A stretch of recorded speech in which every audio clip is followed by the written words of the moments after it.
la parte número 3 en este tiempo de adoración. Hay un versículo que yo lo voy a leer ahora, si quiere lo puede leer junto conmigo, aunque lo vamos a considerar después. Dice: Jehová es mi luz y mi salvación. ¿De quién temeré? Jehová es la fortaleza de mi vida. ¿De quién he de atemorizarme? Salmo 27:1. Señor y amante Padre, gracias te damos por tu amor.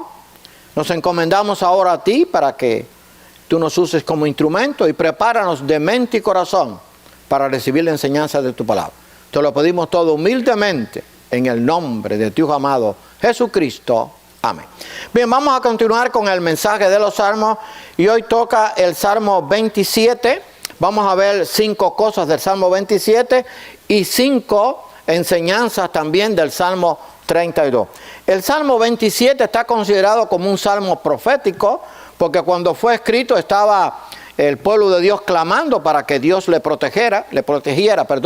Acuérdense que el pueblo de Israel siempre ha tenido enemigos, desde el imperio asirio, el imperio egipcio, el imperio babilónico, el imperio medo-persa, el imperio griego, el imperio romano, y hasta los días de hoy los enemigos de Israel pues siguen tratando de destruir al pueblo de Dios. Y entonces los salmos pues era una alabanza y oraciones pidiéndole a Dios que les guardara y que les cuidara. El Salmo 127 creo que es, o el Salmo 137 es cuando estaban allá en Babilonia esclarecidos. Ahora, hay una maravillosa, fiel y real promesa de Dios. Dios nos guarda, nos cuida y nos libra del temor.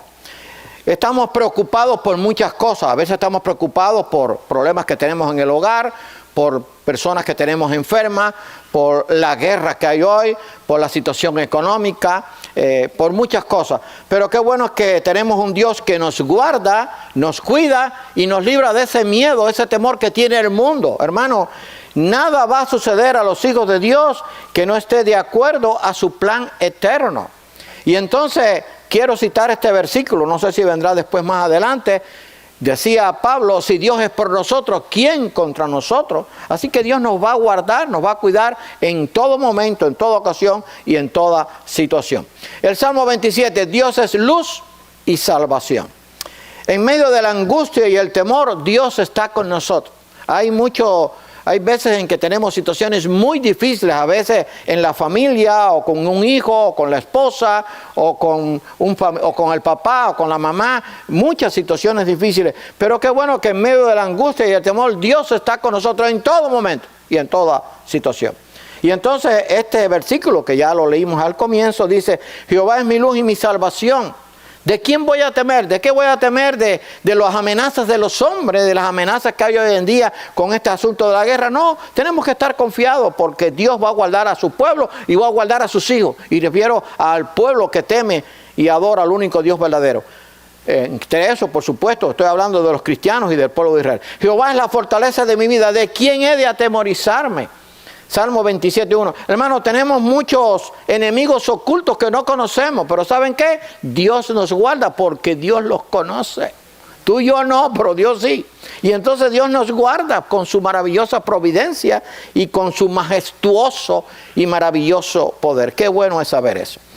Entonces seguía el Salmo 27, por eso les digo que es un salmo profético de lo que estaba y pasaría el pueblo de Israel y también el pueblo de Dios, o sea, el pueblo cristiano. Hermano, yo no sé si ustedes han entendido o han comprendido bien lo que está sucediendo en el mundo. Hay un odio a los creyentes, hay un odio a los que honramos al único Dios verdadero que usted no se lo imagina. Un odio que nos quieren pues hacer desaparecer. No lo hacen porque no pueden, por lo menos los que vivimos en este país y en otros países. Pero los enemigos de los que creemos y adoramos al único Dios verdadero están en todo nuestro alrededor. Pero ¿saben qué? Dios nos va a cuidar. Y entonces fíjense lo que el salmista escribió. Esto hace 3000 años. Cuando se juntaron contra mí los malignos son los que no temen a Dios, los que no obedecen a Dios, los que nos odian, mis angustiadores y mis enemigos, para comer mis carnes, ellos tropezaron y cayeron. O sea, Dios, pues, obró para que no lo hicieran. Aunque un ejército acampe contra mí, no temerá mi corazón. Aunque contra mí se levante guerra, yo estaré confiado. Salmo 27, 2 y 3. Voy a decir esto, hermano, y esto no tiene que ver nada con política. Pero para que ustedes tengan una idea y oren mucho por Israel y por la iglesia. Irán quiere hacer desaparecer al pueblo de Israel, pero no solamente a los judíos que viven en Israel, a los judíos que viven en todo el mundo. Aquí en Estados Unidos hay una comunidad tremenda de judíos, cerca de 10 millones de judíos viven aquí en Estados Unidos. Pero hay judíos en todas las redondeces de la tierra. Ellos quieren eliminar a todos los judíos, pero no solamente a todos los judíos, a todos los cristianos.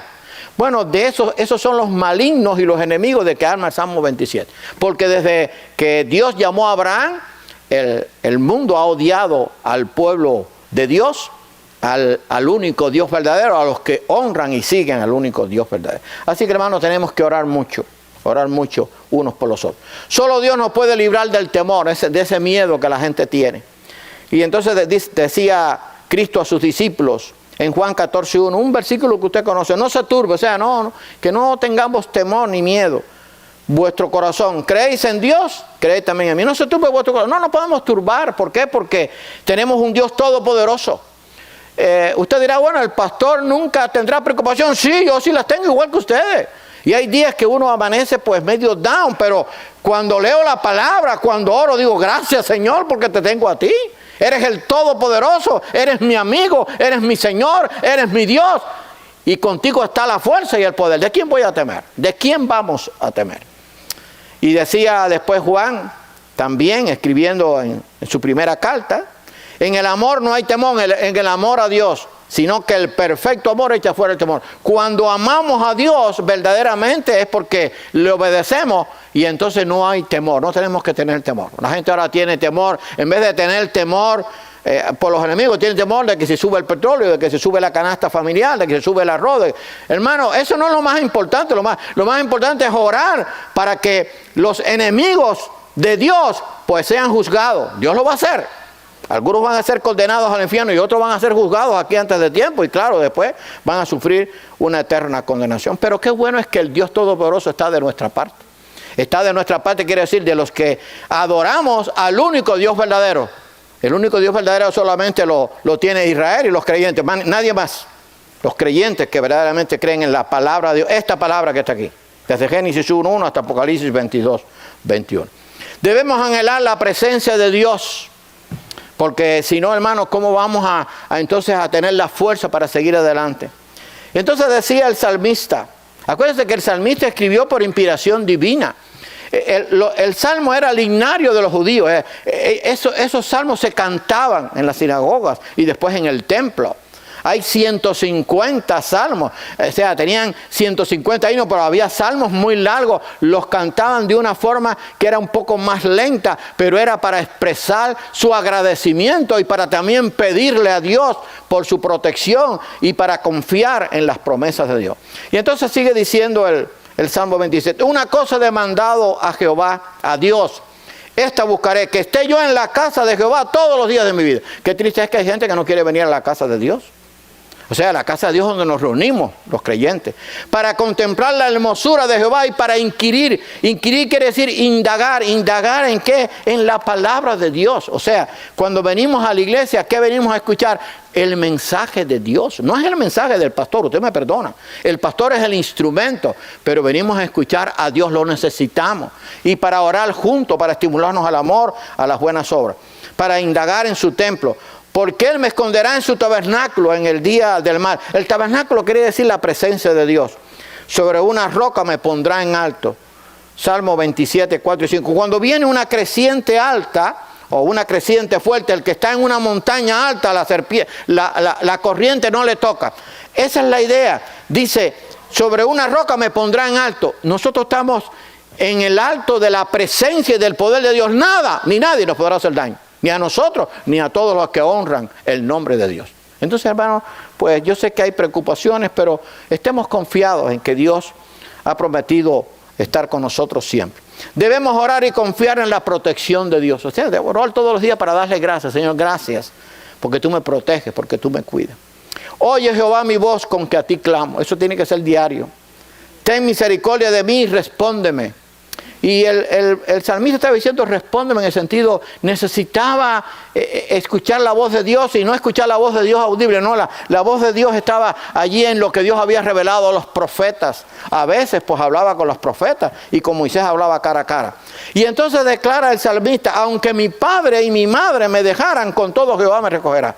Salmo 27, 7. Eso quiere decir, aunque yo esté en la situación peor, aunque aún la familia me abandone, Dios nunca lo va a hacer. Dios nunca lo va a hacer. Dios le dijo a su pueblo, se olvidará la que dio a luz de su hijo, puede ser, pero Dios le dijo a su pueblo, pero yo nunca me olvidaré de ti. Búscalo, está ahí en la Biblia, hablando de Israel. Y el hecho de que Israel esté en su tierra es una evidencia del poder de Dios. Y el hecho de que la iglesia esté hasta este tiempo aquí, después de 2000 años, es la evidencia de que Dios está con nosotros, de que Dios nos guarda y nos cuida. Nuestro mayor deseo, que Dios nos enseñe y nos guíe, ese debe ser nuestro mayor deseo. Porque si yo no deseo aprender cada día más de Dios, entonces ¿cómo voy a ser fiel a Dios? ¿Cómo voy a honrar a Dios? Y entonces decía el versículo 11 del Salmo 27. Fíjense, vamos a considerar solamente versículos no completos del Salmo 27, pero fíjense cuántas cosas tiene el Salmo 27. Y hay 150, todos tienen enseñanzas maravillosas. Enséñame, oh Jehová, tu camino y guíame por senda de rectitud a causa de mis enemigos. Salmo 27, o sea, el salmista estaba pidiendo que Dios le guiara por su camino, que le guiara por senda de rectitud para no obrar igual que los enemigos que menospreciaban a Dios, despreciaban a Dios, blasfemaban el nombre de Dios. Enséñame, oh Jehová, tu camino y guíame. Ahora, ¿cómo voy a aprender de Dios?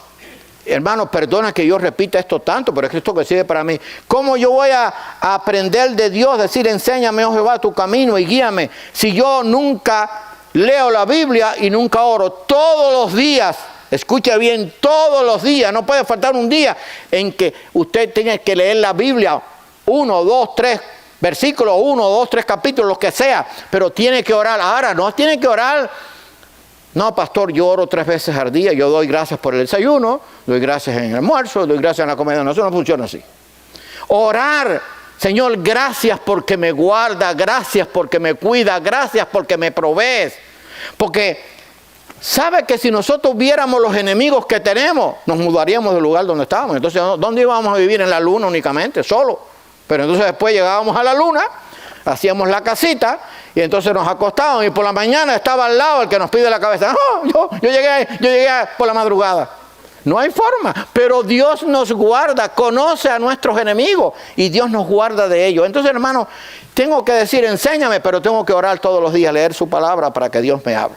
Tenemos que aprender a esperar en el tiempo de Dios. Nosotros queremos las cosas tipo McDonald's, Burger King, al momento. Y cuando nos demoramos más de 10 minutos ya empezamos a pelear. O la gente empieza a pelear, yo no peleo, a mí no me gusta eso. Y entonces dice, hubiera yo desmayado, decía el salmista, si no creyese que veré la bondad de Jehová en la tierra de vivientes. Hay que esperar en Dios. Y entonces continúa, aguarda Jehová, espera en Dios, esfuérzate y aliéntese tu corazón si espera Jehová. Se vuelve a repetir. Salmo 27, 13 y 14. ¿Quién no ha tenido aquí problemas difíciles? Sí, pero queremos que Dios los resuelva ya, rápido.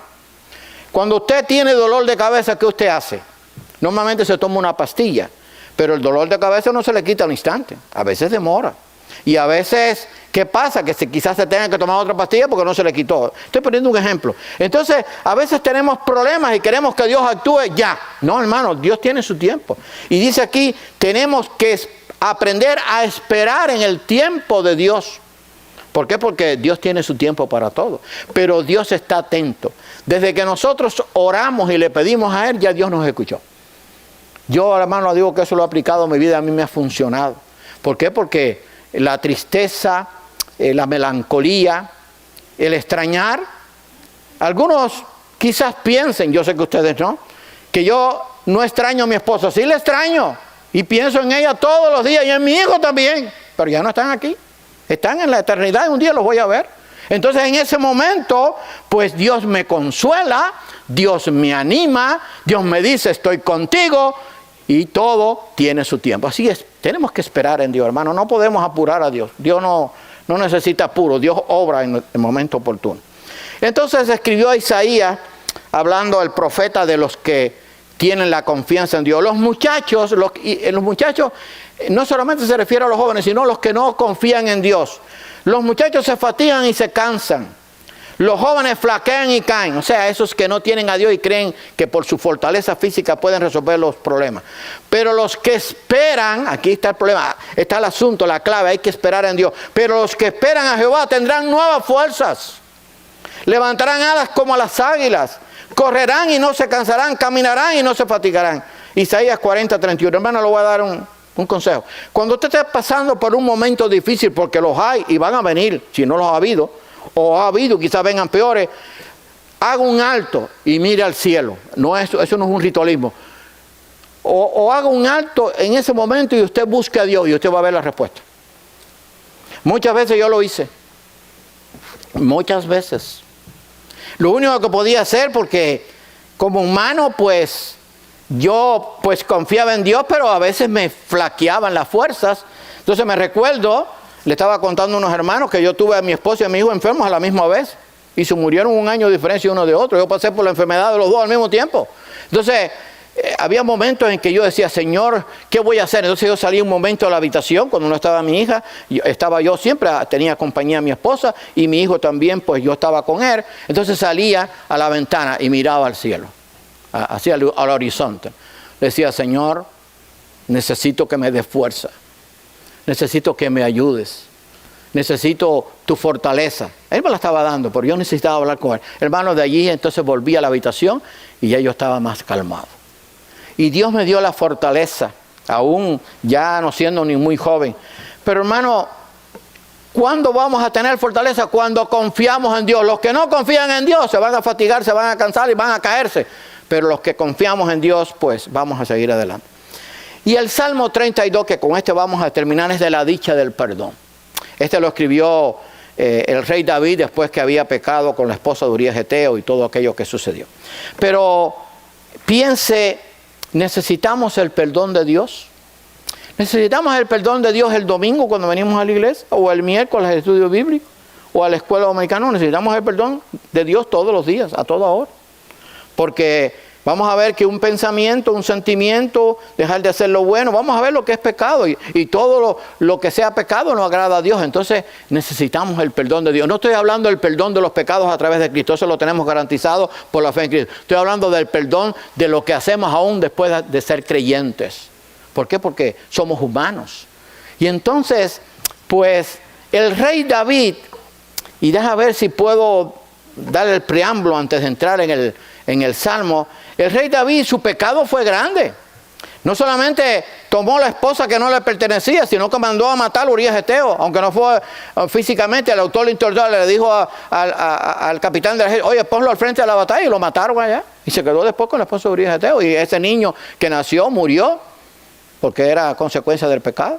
Después nació Salomón. Fíjense los misterios de Dios. Ahora no se mete en eso. No juzgue a Dios. Digo, pero ¿cómo Dios va a hacer de que Betsabé naca a Salomón? Salomón es el más sabio, el que hizo el templo.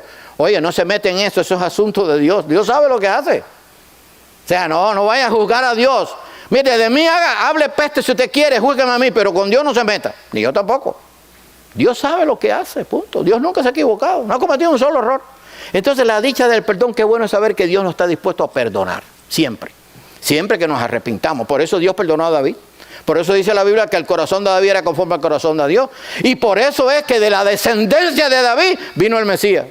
Oye, diría, pero no pudo escoger a otro. No, es que ese era el hombre.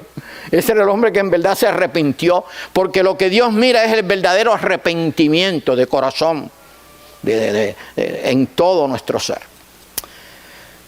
La bienaventuranza de recibir el perdón de Dios. Bienaventurado, escribió el salmista David.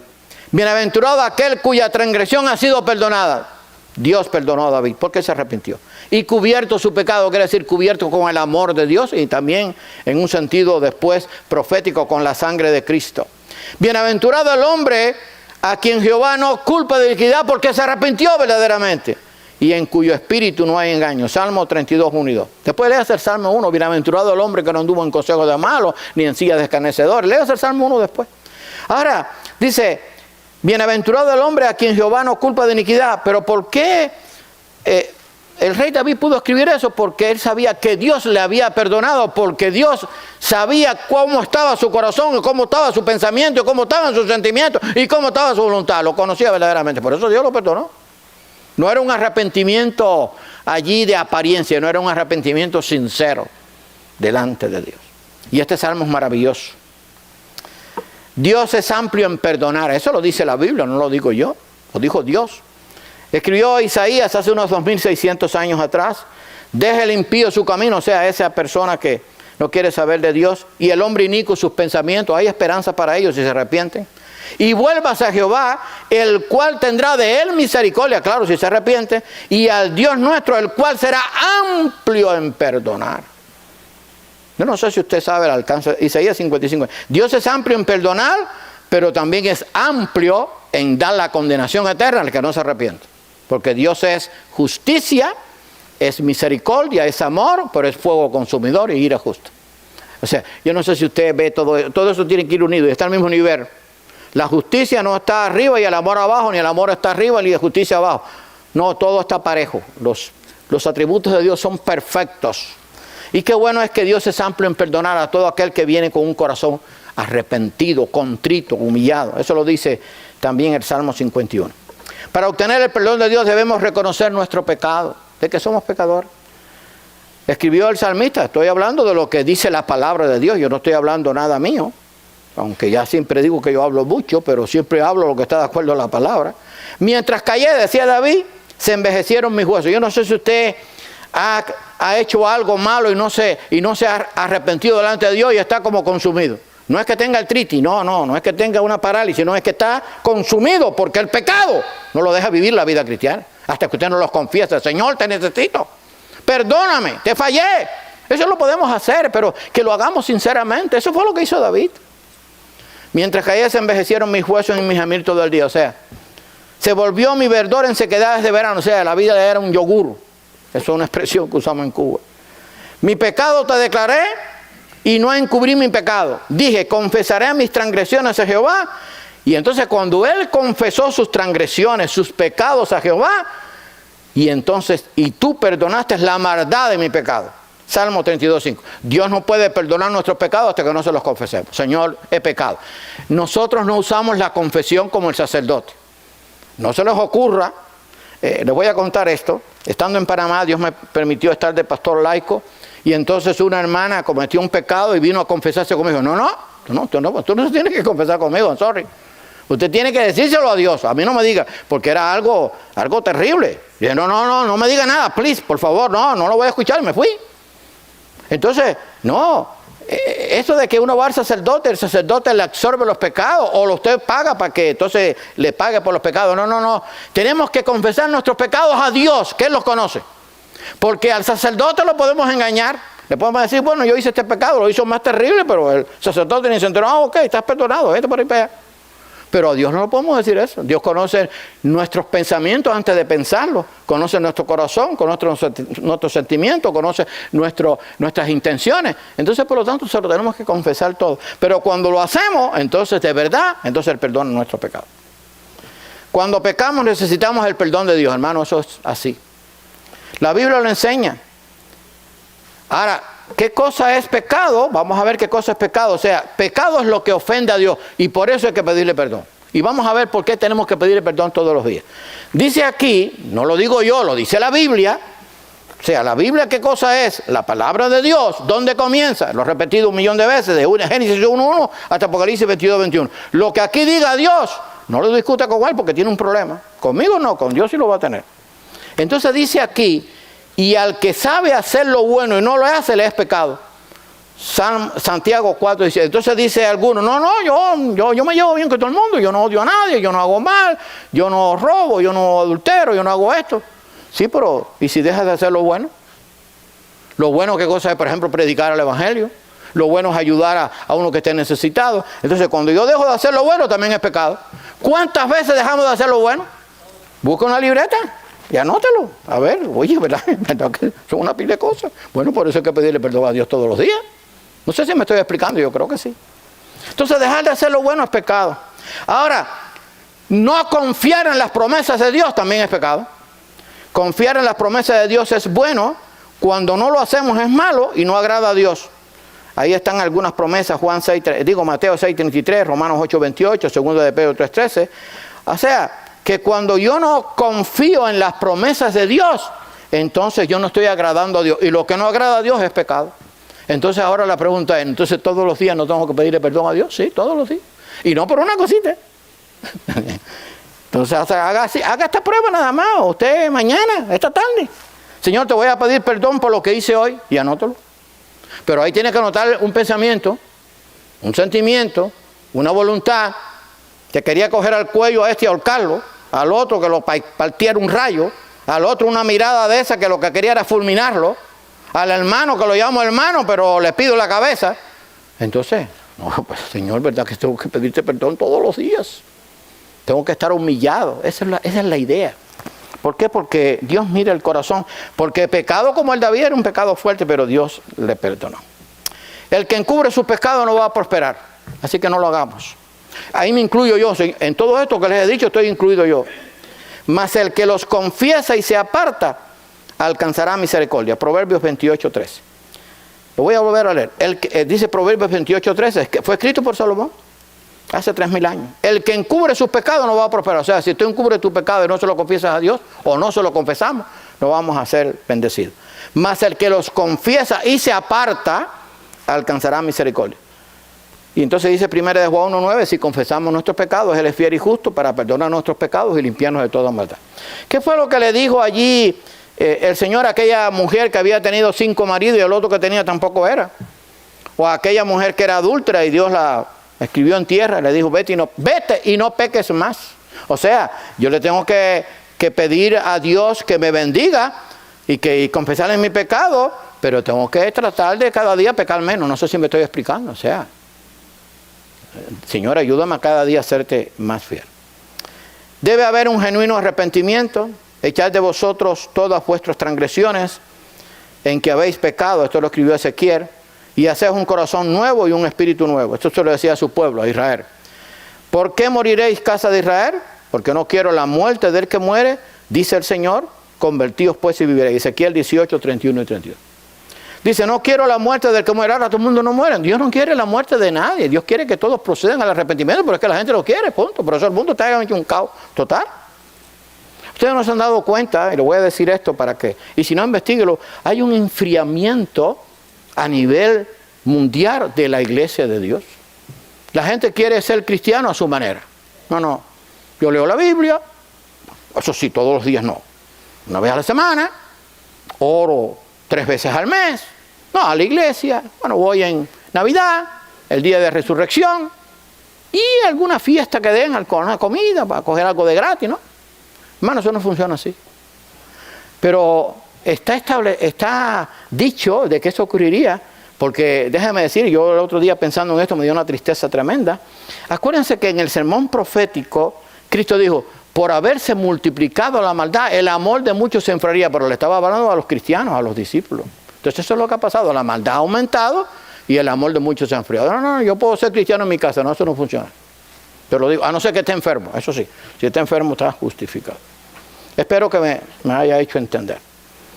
Pero Dios, habiendo pasado por alto los tiempos de esta ignorancia, le decía a Pablo ahí en el Areópago de Atenas, ahora manda a todos los hombres en todo lugar que se arrepienten. Esto fue dicho por Pablo en Atenas. O sea, Dios quiere que todos se arrepientan, la gente no quiere, punto. Si queremos recibir el perdón de Dios, también nosotros tenemos que perdonar. Ay, Señor, yo necesito que tú me perdones. Sí, pero tú me estás perdonando a los demás. Te voy a decir algo que es para mí y para ti.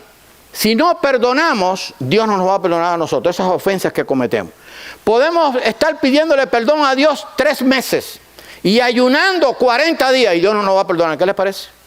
Entonces yo tengo que aprender a perdonar. Ah, no, yo quiero que Dios me perdone, pero el hermano que me pidió perdón, yo le pido la cabeza, no le doy el perdón. Ah, sí, no me diga. Entonces tú quieres que Dios te perdone y tú no estás dispuesto a perdonar. Bueno, eso no es lo que enseña la palabra de Dios, y eso está dicho por Dios y está dicho por Cristo.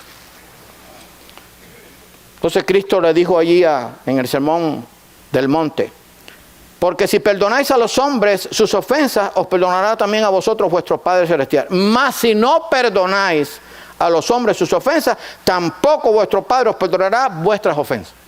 Mateo 6, 14. Eso no hay que explicarlo, digo, eso está claro. Si yo no perdono, Dios no me perdona. Las ofensas, quiero decir.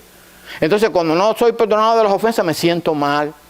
No porque tengo dolor de estómago, porque me duele la cabeza, me siento mal espiritualmente, no tengo la bendición de Dios. ¿Por qué? Porque no he entendido que si quiero el perdón de Dios por mis pecados, que son diarios, tengo que aprender a perdonar a los demás. Pero perdonarlos de verdad, no de palabra. Le da un abrazo, pero con el puñal por la espalda, a ver si se lo puede enterrar. Eso no funciona, hermano. Se lo digo por experiencia. Yo he aprendido, gracias a Dios, a perdonar. A gente que me ha pedido la cabeza de gratis. A usted también, quizás. Si no perdonamos, Dios no nos va a perdonar esas ofensas que hacemos todos los días. Dios es nuestro seguro refugio, nos guardará de la angustia y nos enseñará qué hacer. Eso está en el Salmo 32 también. Tú eres mi refugio, Dios es nuestro refugio, qué bueno. Me guardarás de la angustia. Usted sabe lo que es la angustia, ¿no? Yo lo he dicho muchas veces porque es que no tengo otra forma. Angustia es dolor de estómago sin tener que ir al baño. Es una angustia que usted tiene ahí, que no puede con ella. Bueno, Dios nos va a librar de esa angustia por el pecado cuando lo buscamos a Él de corazón y Él es nuestro refugio. Con cánticos de liberación me rodearás, te haré entender y te enseñaré el camino en que debes andar. Sobre ti, fijaré mis ojos. Salmo 32, 7. Estaba hablando David, ¿verdad? Que ya se había arrepentido y entonces pues él recibe el mensaje de Dios, te haré entender y te enseñaré el camino en que debes andar. Dios le contestó a David lo que le había pedido. Y como conclusión, debemos siempre confiar y esperar en Dios, en todo tiempo, en toda situación, en lo más terrible que nos pueda pasar en la vida. Dice allí el Salmo 32, y con eso vamos a terminar. Muchos dolores habrá para el impío. El impío va a recibir su justo pago. Olvídense, no se apuren, Dios lo va a hacer. Mas el que espera en Jehová, les rodea la misericordia. O sea, cuando yo estoy esperando en las promesas de Dios, la misericordia de Dios me rodea. Ahora, ¿qué cosa es la misericordia de Dios? Su protección, su cuidado, es mi defensor y no va a permitir que nada me pase que no esté de acuerdo a su plan eterno, ni va a permitir que los enemigos se ensañen de mí. El que espera en Jehová les rodea la misericordia. Alegraos en Jehová y gozaos justo. Tenemos que alegrarnos en Dios, porque Dios es fiel. Y cantad con júbilo, todos vosotros los rectos de corazón. Salmo 32. Dios. Fíjense ya, y todavía el Salmo 32, fíjense ya cómo el Salmo a esta altura ya se ve que David había recibido el perdón de Dios. No es el efecto de una pastilla cuando tú tienes dolor, es el efecto más maravilloso que hay, recibir la paz de Dios. Bueno, hay un salmo que dice, en paz me acostaré y así mismo dormiré, porque solo tú, Jehová, me haces vivir confiado, o me haces dormir confiado, como usted lo quiera tomar. O sea, cuando yo confío en Dios, siento su presencia en mí. Hermanos, confiemos en Dios. Estamos viviendo tiempos muy difíciles. Cada día nos odian más. Estoy hablando en sentido general a todos los que adoramos al único Dios verdadero. Cada día va a haber más dificultad, cada día va a haber más oposición, pero tenemos que ser fieles a Dios. En medio de la prueba, de la dificultad, Señor, permite que yo pueda ser fiel. Que yo te honre con mi vida, pero te honre en todo sentido con mis pensamientos, con mis sentimientos, con mi voluntad. Que yo te pueda honrar. Señor, gracias por lo que me das. Gracias por tus cuidados. Gracias por tu bondad. Y que en medio de esta hecatombe que está sucediendo ahora podamos estar confiados. Todo va a obrar para bien a los que a Dios aman. Eso lo dice Romanos 8:28. Y de Dios es la victoria. Esta guerra que hay ahora, yo sé que Dios va a cuidar a su pueblo Israel, pero todavía no se ha ganado. Pero la victoria de Dios ya está ganada. O sea, no es que se va a ganar, ya está ganada. El reino eterno que nosotros esperamos no es que se esté en construcción. No es, eso lo he dicho otras veces, no es que se estén pidiendo los permisos para poder hacer la ciudad celestial. No, ya está hecho. Hermano, eso es una bendición. Eso me conforta a mí, usted no sabe. Cuando me siento así, entonces de pronto hago así, me levanto como si me hubiera tomado un cubo de vitamina. Pero no de vitaminas esas que venden en las farmacias, de vitaminas de Dios, de la palabra de Dios. Que Dios nos bendiga y que podamos confiar en que Dios nos va a cuidar siempre, en que Dios siempre nos va a perdonar y que no importa los enemigos lo que quieran hacer, Dios nos va a cuidar siempre. Oremos. Señor y amante Padre, te damos gracias por tu amor. Gracias porque tú nos proteges, nos cuidas y también porque tú nos perdonas si en verdad venimos arrepentidos a ti. Bendice esta iglesia, bendice esta congregación, bendice a cada hermano aquí presente. Sé con cada uno de sus necesidades y que en medio de esta situación tan terrible que hay a nivel mundial, podamos estar tranquilos y confiados que la victoria del creyente está asegurada.